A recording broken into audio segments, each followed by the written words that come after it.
Have you ever wondered how the federal government influences policies at the state level without directly dictating everything states do?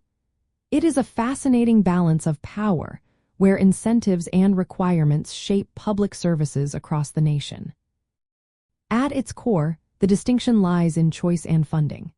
Conditional federal grants offer states money for specific programs or projects, but with explicit conditions attached that states can choose to accept or decline.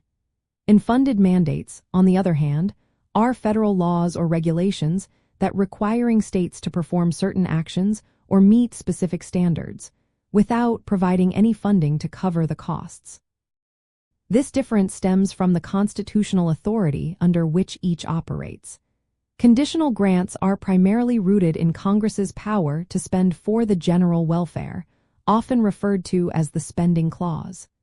States voluntarily agree to these conditions in exchange for federal dollars, much like agreeing to terms of a contract.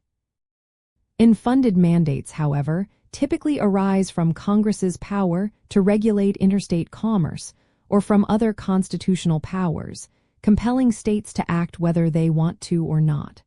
The federal government asserts its authority, leaving states to foot the bill. To identify these, look for whether there is an offer of federal money tied to specific compliance. If accepting the funds means agreeing to certain rules, it is a conditional grant.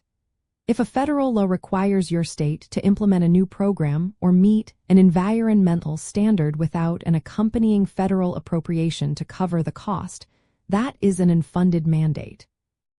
For example, federal highway funds often come with conditions like setting a minimum drinking age, which is a conditional grant. A key legal milestone in managing these dynamics is the Unfunded Mandates Reform Act of 1995. Also known as UMRA, this act requires the Congressional Budget Office to estimate the cost of proposed mandates on states, tribal governments, and the private sector, and sets a threshold for what constitutes an unfunded mandate. This legislative check helps shed light on the financial burdens federal policies might place on states, fostering greater transparency and debate. Understanding these distinctions empowers us to see the intricate dance between federal ambition and state autonomy. Conditional grants representing a cooperative partnership, where states leverage federal resources to achieve shared goals. Unfunded mandates, conversely, highlight instances where federal authority directly shapes state responsibilities, sometimes creating financial strains.